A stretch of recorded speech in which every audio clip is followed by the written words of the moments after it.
નર્મદાના રાજપીપળા ખાતે કલેક્ટર કચેરીએ સંકલન સમિતિની બેઠકમાં હડતાલ ઉપર ઉતરેલા બસના ડ્રાઈવરનો મુદ્દો ઉછળ્યો। કંપની ઓછો પગાર આપે છે, જે પગાર વધારાની માંગણી સામે બસના 127 ડ્રાઈવરો હડતાલ પર ઉતર્યા। સાંસદ મનસુખ વસાવાએ સંકલન બેઠકમાં પ્રશ્ન ઉઠાવ્યો હતો।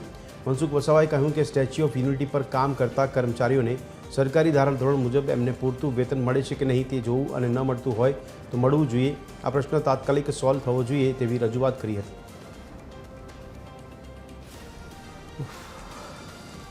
કેવડિયાના જે ડ્રાઈવરો હડતાલ પર બેઠા છે એ એક કંપની છે અને કંપની ઓછો પગાર આપે છે।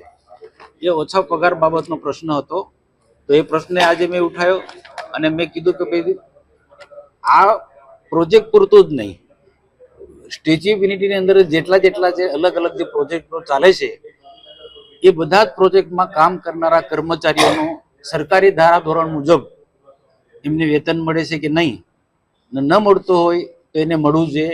એ રીતના મેં આજે સંકલનમાં રજૂઆત કરી। આજે અમે 5 દિવસ થયા અમે હડતાલ પર છે।